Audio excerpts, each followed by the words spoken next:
Hello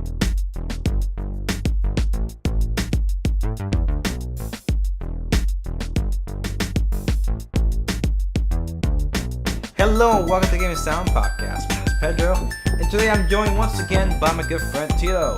Hello! How you doing today, Tito? I'm good. Okay, so right before we talk about our weekly topics, we like to ask a weekly question called the Game On Question of the Week. And this week's question is emotional moments in gaming. As gaming has evolved from the Atari era and the 8-bit era, we have encountered this new medium of entertainment in which we can see emotions being shown through gaming. So, Tito, do you have a instance where you felt emotional, either in a positive way or a negative way towards a game? Not really, but I'm somebody who I never really play games for their story. No matter how good cutscenes or whatever have gotten, I'm always looking for the skip button. So I'm kind of the wrong person to ask this question, but I have a feeling you have an answer though. But don't you think that because this has been going on for quite some time. For me, I was born in like kind of like a transition era. I was born in the era where gameplay was still a focus, but games started becoming more cinematic. Do you have like an instance where you kind of felt attached to a character, or you just play for gaming? Yeah, no, I can't. I get more attached, watching my anime or my manga. It's never happened for me in a video game before. Oh, okay. Well, since because I want to have an answer for you. Like, what anime has touched you in some other way? Oh man, just watching One Piece, man. Some of those episodes get real emotional, man. You know the episode where they all go save Robin. Man, that was mad emotional. That was a good episode. But he's like, Soga King, shoot down that flag. That was ill. That junk had me crying. I felt like they came to save me. Well, that was kind of like a sign of friendship in a way. Yeah, bro. That's when they officially became enemies of the government. Yeah. Well, since we're on anime, I have to say One Piece has a lot of emotional moments. One of them, I'm not gonna mention because it may be spoiler territories for people that have not seen over 600 episodes of One Piece. And also for Dragon Ball Z, earlier in the Z era series, with there's a scene with Piccolo and Gohan when they're in the Saiyan saga, where he gets blasted by Nappa, and just that moment of him like seeing his master, basically die in front of him. Even though he survives, he gets revived, reborn again. Well, not reborn. Spoilers! Come on, I've been out for 80, not 80 years, 30 years. Well, One Piece has been out for 15 years. It's still not enough. Still not enough time. Okay. But for gaming, going back to the topic, there are a couple of games that have kind of triggered this. Most famously, 2012's Walking Dead, the Telltale game. Depending on how you play the game. It has a lot of moments that trigger emotion. But of course, the gameplay wasn't a big emphasis in the Telltale games. Because they're not known for gameplay. They're known for their storytelling and their decision making. No example is The Last of Us. The first 10 minutes of the game. If you're not going to play it, watch it at least. Because it feels like a cinematic movie in some ways. Well, it's not going to feel like it pretty soon. Yeah, I know. And the Wind Waker, it's a small moment towards the beginning where Link goes ahead on his adventure, and you see him like leaving with a crew of pirates, and you see him like waving away from his island.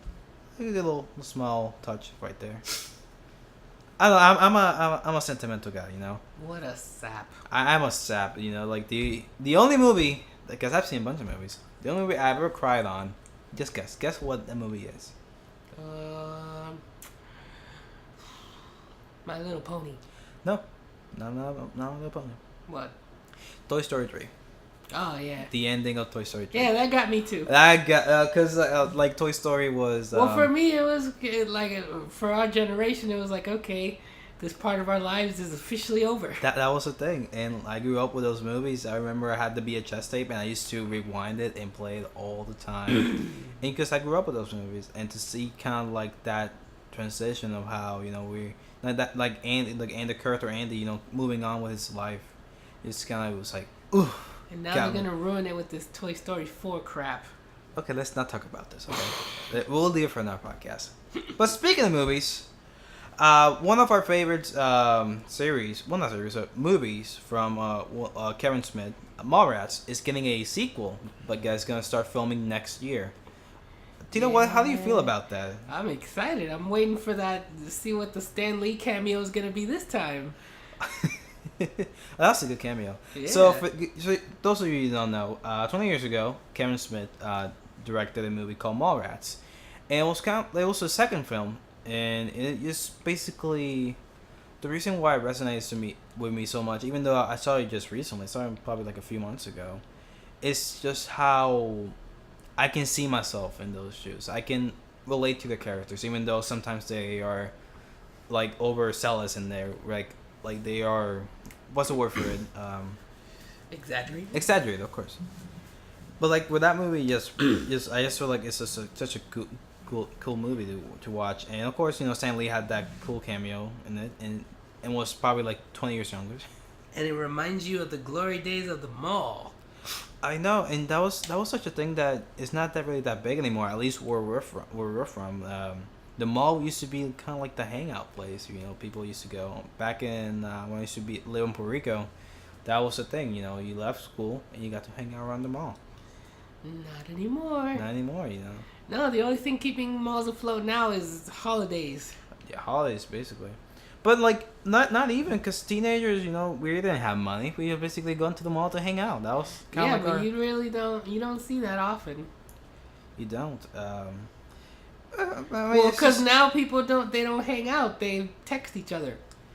Yeah, this kind of has to do with one of our further topics towards the end of the show, and it can be seen as a positive or a negative. Of course, we don't have that human connection. We don't have that physical touch because we have these over reliance in technology. How we can just text someone away instead of actually meeting someone. But I think now, even though like I have a busy schedule, I find more rewarding whenever I get to hang out with a person physically instead of just chatting up through text. Yep. I get to see their emotion. I get to basically talk to them in front of me instead of just texting. Like with texting, for example, I am a very sarcastic person. A lot of the things I say are mean, but I don't mean them. And if I don't add the LOL at the end of the text, it may be seen as rude. Like today, I got texted Tito today something, and he thought I was being serious. And that small detail, can completely throw off a conversation. It's like bad texting grammar, guys. Yeah. But going back to the movie, what are some things that you're expecting besides the Stan Lee? I don't know, because these people are gonna be 30 plus. No, they're gonna be 40. You think? Yeah. I guess so. They're probably in their 20s when they start filming. So what's gonna happen? I mean, you're gonna have 40 years old at the mall. They're gonna be their kids or something. What is it? Oh, are they gonna go like with the same as they did with Clerks 2, where they kind of like made parody of that? Of themselves? It's a lot easier to make parody, of working in a store than it is to because going to the mall is just always looked at as a useful thing. Yeah. How many people of a certain age, unless they're women, how many old guys do you see at the mall? Not a whole lot. Well, it's either to go somewhere specific, to go to a mall, to go Radio to the movies. Shack. Huh, that's a Who joke. still goes to Radio Shack? Didn't Sprint buy them out? Oh, I don't even know. I heard that they bought them out, so that's why they were closing down the stores. And it's interesting because as you mentioned before, Kevin Smith wasn't really intending to go back to this Askew universe he created early on in his career, and to see him return with both Clerks 3 starting filming this summer and Mallrats 2 filming next year. Do you think that he is either doing it for money, or do you think he's doing it for a passion project? I don't know. I don't know. He's never struck me as a particularly greedy person, because I don't think, when he made the first Clerks, he thought, oh man, this is gonna make me buku bucks right here, you know. Mhm. And even the Clerks, I don't think any of the Clerks have been blockbusters. They're more like cult classics. Yeah, I like, and I may like, I know a lot of people that haven't seen the movie, but like once they do, they get it. They understand why like it's such a cult classic. It's I feel the Clerks, the original one, is kind of like the quintessential '90s movie. It kind of represents what the era was about in a way. Yeah, man. The best thing about Clerks was that it was stuff that you and your friends would talk about Yeah. in movie form. Exactly. Like I feel like, of course, I had a bunch of curse words in that movie, but isn't that how you talk to your friends? I mean, at least that's how I talk to my friends, but not Yeah. as much curse words as they do. Sure, you do. I mean, I don't curse as much as they. Are you counting how many F words they say in that movie? They say a lot. And dicks. They say dick a lot. Yeah. Or the scene where Randall is in the store, and what's the name of the Dante's girl, I don't remember. like the one he wants to get back with, Oh, Caitlin. Caitlin, and he basically just sitting there just watching like transvestite porn. Yeah. I was like, you never see that in the movie. That's something that it was brilliant, and just how Kevin Smith did that movie. He worked at that place, and he filmed those scenes in the store in the night. He filmed all night long. No, man, and that is a movie that entirely hinges on dialogue. Exactly, like the story, it's not really that great. It's just the dialogue between the characters. Like Dante and Randall's like relationship is kind of what makes that movie what it is. And Mara, it's the same thing.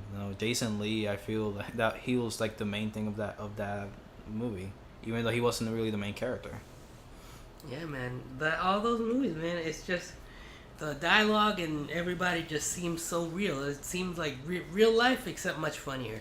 Except for Jane and Silent Bob. Yeah. They're basically the comic relief of the movie. Yeah. Snoochie boochies. You should read your Bible, sirs. All types of weird shit in there. But I think the thing I'm hoping for this movie is, get the old cast back. See where they've been. But like the thing is how they're gonna approach it. That's my thing. Like, do they approach it in a way like, oh, like kids these nowadays don't really hang out in the mall anymore? I don't think that's gonna happen. I mean, and if he's doing this, what's next? Yeah. Chasing Amy 2? I know. But I honestly think that Kevin Smith is doing it because he has a good idea. Because he has the money right now. He has the money he wants. He's doing podcasting for a living. He has a TV show.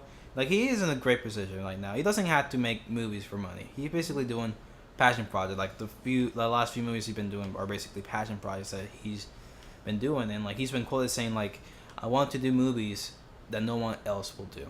Yeah. That's kind of how Tusk came to be, because no one would make a movie about vampire walrus or whatever. Hey man, as long as he's not making horrible movies with Jennifer Lopez, I'm good.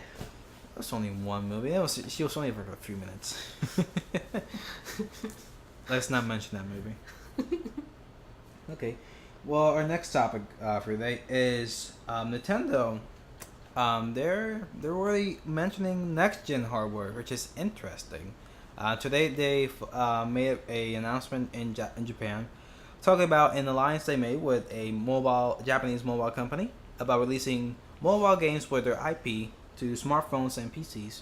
But also they have a console that they're working on for next gen that is codenamed NX. Tito, this is really interesting. Word. So what do you think this NX could be? Oh, I don't know, man. I mean, the Nintendo Station 4?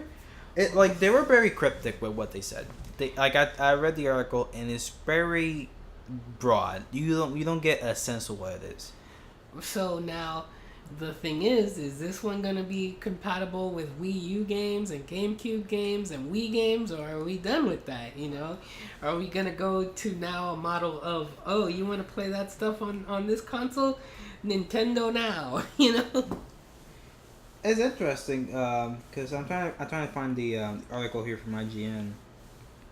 Okay, so it goes. This is from the president of Nintendo, Satoru Iwata, saying, "Quote: Nintendo, together with DENA, will jointly develop a new membership service which encompasses the existing Nintendo 3DS and Wii U systems, the new hardware system with a brand new concept NX, and smart devices and PCs. And Nintendo will be the primary party to operate this new membership service." Quote. Basically, what I get from that message is like they want to connect everything. They want to connect their 3DS, the Wii U, smartphones, PCs, and the new NX. It could also mean that the NX is maybe about like their the new health thing they're working on that they mentioned once or twice. So we don't have like an idea what it could be. We don't know if it's gonna be like kind of like the same as a PS4 then or for a Xbox One. And but we do get a sense that this new service that they're working with that Japanese mobile company, it has to do with with connectivity and and um and smartphones. So what do you think, too?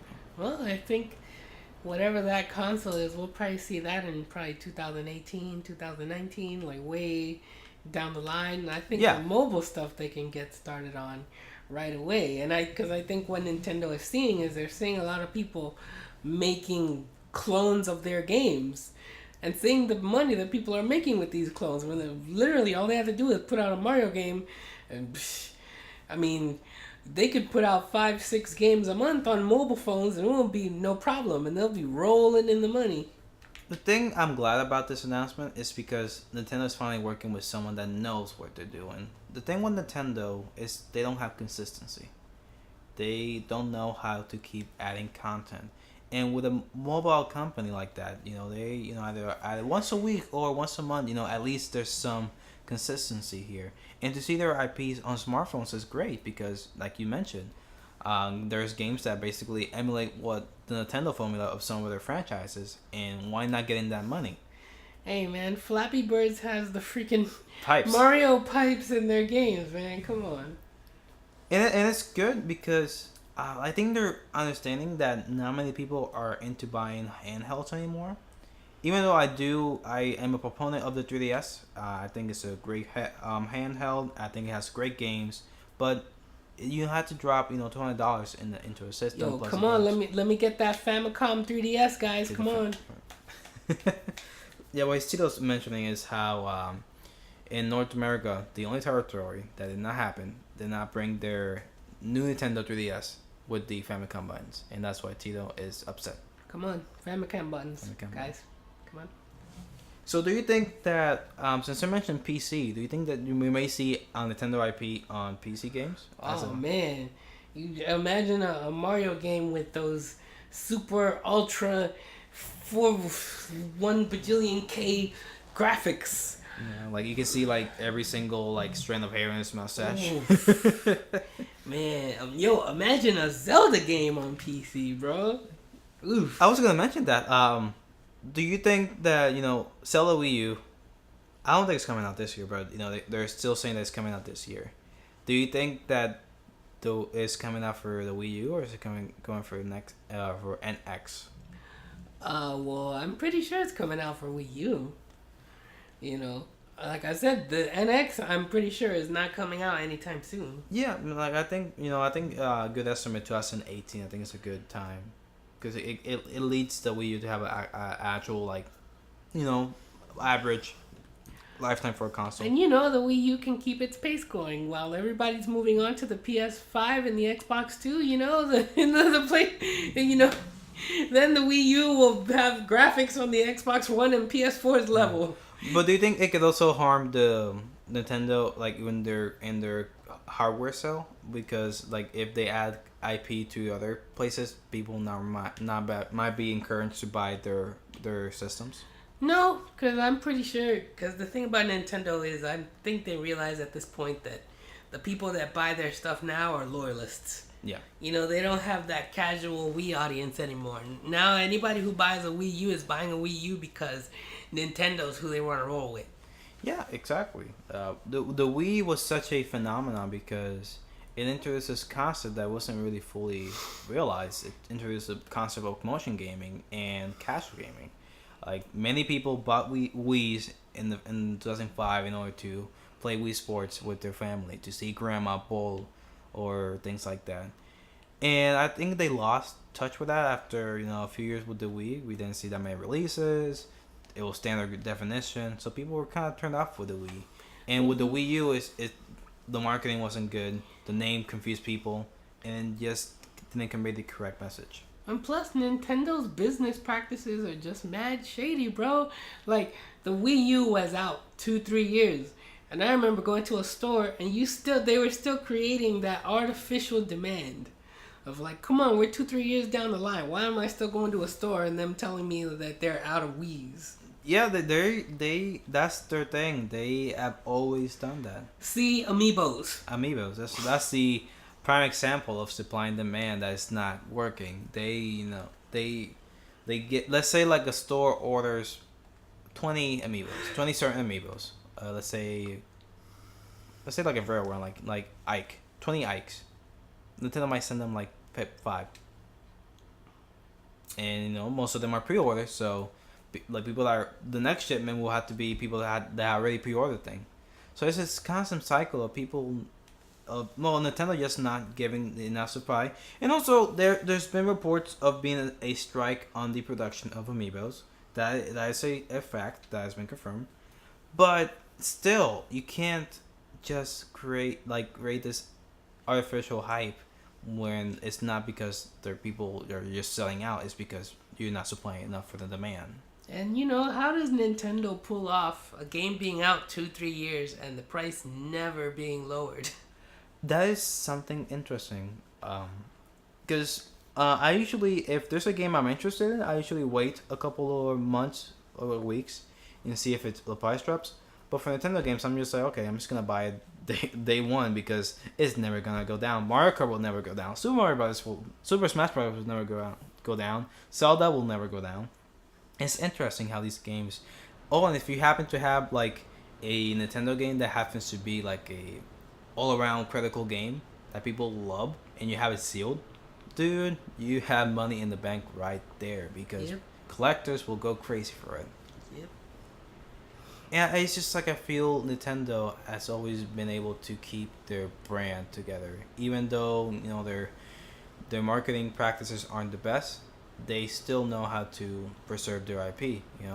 Yeah, but you always get the vibe that they are very out of touch, though. Yes, I do, and I don't even think it's Nintendo America. I think it's mostly Nintendo Japan. With the whole YouTube thing, man. Like, yeah, that's free advertising, yo. Like, and I feel like on to play devil's advocate, sort of, that these YouTubers are kind of entitled, saying, oh, why do you want money for when, hey, you know what? To a certain extent, I can see where Nintendo's coming from. But at the same time, most developers are like, oh, no, hey, play our game. Give us advertising for free. I feel like Nintendo is wrong on this one. But again, the YouTubers should stop feeling so entitled, too.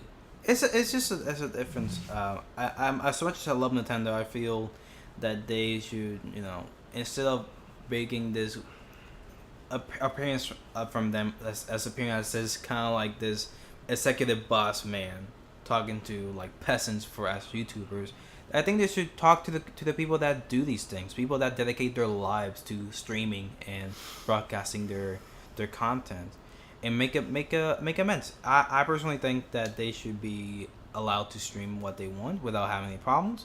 Because if Nintendo didn't have that issue, and if I had the necessary equipment to record, I will be streaming Nintendo content because I do love Nintendo games. I do love their franchises, and what most of the games are good quality. And for first party people, like not many people can say that for Xbox and Sony exclusive. Well, they better, because that's all Nintendo. That's all has. They got.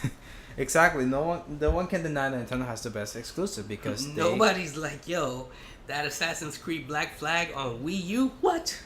No one buys first parties on Wii. That Watch Dogs on Wii U. Well- We couldn't wait for that one to come out, huh? And the thing is because if you had the option of buying the game on Wii U or buying it on a PS4 or Xbox One, you would buy it on the other console because honestly they had the better quality. Same for the other generation with Wii, Xbox 360, and PS3.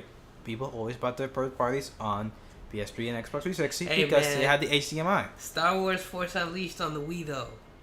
That was on point, man. Just swing my sword around. Oh, no, okay. Actually, I played I think it was a Star Wars Clone Wars game. It was kind of like a lightsaber duel, and that was fun because that's what you wanted to do with the Wii. You wanted to swing as a sword, but I personally wasn't a fan of Skyward Sword of how it handled the emotion. Even though it was accurate, I'm lazy.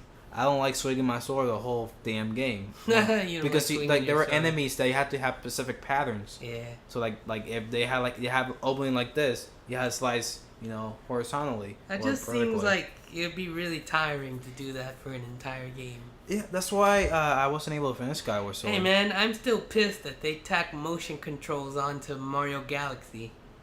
I never played those games just because of that nonsense. I don't think it's that much motion though. I think the only motion is whenever you're trying to point to the different items. I think you should give it a try and see. I already tried. I don't have two good hands. Yeah. Well, what can I do? Word. Yeah. But I feel like there's something that should be done. That should have the option of either playing, with motion or playing with. Come on, give me controls, guys. For example, like I bought Super Metroid. Not Super Metroid. Metroid Prime Trilogy. It was $10 on the eShop. And the Wii version has motion controls. Even though for that type of game it works perfectly because you're actually pointing out where you want to aim. But I don't like aiming all the time. I just prefer to have a controller. It's kind of the same thing why I'm not into PC gaming because I don't like using the keyboard. I like using a controller. Even though you can use a controller for PC game, but I don't know. It's just Well, I'm not into PC gaming because it's freaking expensive. and that too because if you want to have an actual PC that can actually run games, you need a lot of equipment and be able to know how to do it.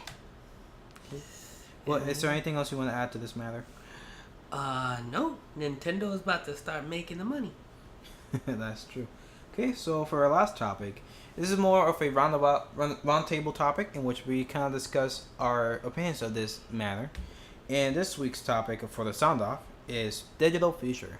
When are we gonna finally move into this digital future of no physical media? My guess is about 15 to 20 years. But, what scares me is when you actually look at the license agreement, they don't tell you now that you're purchasing the game. They tell you they're licensing the game to you. Mm-hmm. And if they feel like it and they're like, yeah, we don't want you to have this game anymore, there you go. It's done. You can't have it. And you agreed with the terms, so you basically gave them your money and they can do whatever they want with said product still. You know what's interesting? A couple of years ago, I read this lawsuit that Bruce Willis wanted to do against Apple, and it's kind of the same thing. Like he owns a lot of music on iTunes. He has bought a lot of albums, and he was quite sad that when he passed away, he wasn't able to give his music away to his daughters because when he read the contracts, he said that you're licensed the music, you're not owning the music, and that could be an issue for long. Like once we, sadly we pass away, move on. Where does our property go? Do we actually own that media? Is this something that just goes away once you die? Oh, and it's just like with your consoles. If you log out of your account and somebody logs into another account, those games are going to be locked Yeah. because they're not for everybody. They're only yours, and But- they're not yours. They're licensed to you. But let's talk about like the positive things. For example, you moved around. A couple of apartments now. How does it feel not having to carry games? No, yeah, it gets rid of clutter. It But my whole problem is, if the game, if you're cutting production costs, why are the games still $59.99? Like, what is that? More profit for them. Like, if you're gonna do that, then at least make the games, 40, 45. I think that we did do smart way to do that, but I don't think they're doing it because of GameStop, because they rely on GameStop and GameStop relies on them. And if they start saying like, hey, we got this new GTA game that's instead of being the regular $60, it's gonna be $40 on PSN or Xbox Live. That's going to basically like hit like GameStop in the knees and not gonna let them survive. Which GameStop is not doing so well either.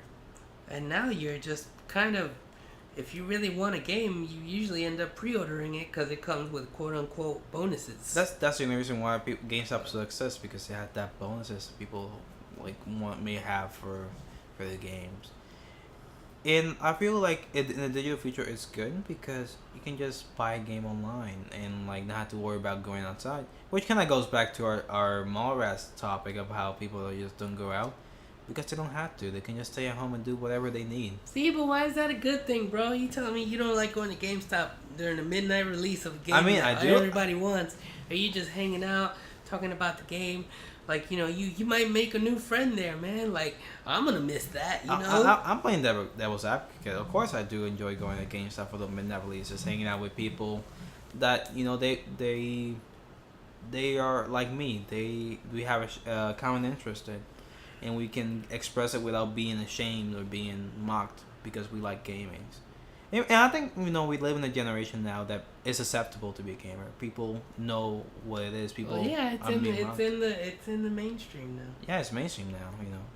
Like you don't have to feel ashamed of playing Nintendo games when you're over 13. Yep. There was a time people used to make fun of me because of that. Because you play games, oh what a loser. And now they have like 2 kids and they're less than 20 years old. I only play bro games. Bro games. Oh, you got that Madden. Oh, you got the Call of Duty. Bro. Call of Duty, bro. But I don't really hate much on those quote bro gamers because they are the ones that make the money. They're the ones that pay for those games. Because a lot of times they let the companies make their money and like to experiment for other properties. Specifically Ubisoft. Even though Ubisoft they have had a couple of bad years with bad releases because of the sales of those games, Assassin's Creed, Far Cry, things like that. They're able to make these side projects, kind of like Valiant Hearts, like Child of Light. Child of Light. What's another one I liked? Rayman Legends, even though it wasn't really a small project, but it's still considering. There's one that I don't think about. I can't think about. It'll probably come back to me later once the show is over. But like they're making these cool side projects. I do enjoy. $15 and you can get immersed in a short game, and those are the people that afford those because of the indie games, bro. Indie gaming. I love indie games. I've been starting to enjoy these games. Right now, a game that I'm hooked on. Even though I'm supposed to mention this after we're done with this segment, I've been enjoying Counter-Spy. Nice. It's just such a fun game and kind of take a cool twist on the Cold War era and how the U.S. and USSR, how they manage like trying to nuke each other out. Well, the next indie game I want to get is Shovel Knight. Like I said, man, for now I've been PS4. I've been playing this Devil May Cry. So I want to get Hotline Miami too. I really want to get that game. Did you play the first one? No, I haven't played the first one. And I think it's only on PC, right? What, Hotline Miami? Yeah, I don't know if it's on console. I thought they were both on PS4. No, there's only Hotline Miami 2. Oh, well, I hear that game is very hard. Yeah, but I just love the soundtrack. Hey man, like I said, next game that I get, as far as AAA titles are concerned, I want to get that Bloodborne. I want to get that Mortal Kombat. That Mortal Kombat, that Witcher 3, and that Batman. Okay, so summarize this topic: digital future, positive, negative, medium. It's both. Both. I think the same thing. It has its both positive outcomes and negative you outcomes. give up a lot of your rights when you buy digital. It's true, but it's convenience. That's what people like. And then you now you're not gonna get that. Oh, yo, this game is really good. Can I borrow it? No. No, it's funny because that's kind of how Xbox One's supposed to be. It was supposed to be this like borrow gaming system. Yeah, but see, that in itself was a gimmick because the PS4 wants to do the same thing, and they're basically enticing people now to do it. Because if you go to the PSN store now, what do they have? Hey, this game is coming out on this day. Buy it and preload it. You don't think people are gonna jump on that? Yeah. And then for all the hate that Xbox One gets for DRM, last time I checked, on Christmas Day, if you didn't have internet, your PlayStation 4 was basically unusable. Same for Xbox. So, but that's my point. DRM exists on both consoles. It was never just Xbox. No, but it's just marketing speech. Which one looks prettier? Okay. Well, I think this is the most we can delve about this topic. So, for our closing statement, we would like to talk about the recent games we've been playing. As I mentioned before, I've been playing Counter-Strike, a cool noir 1970s Cold War espionage game. And for you? I've been playing Devil May Cry Definitive Edition.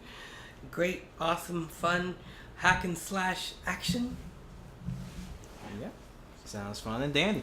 Okay, well, thank you so much, guys, for listening to this week's podcast.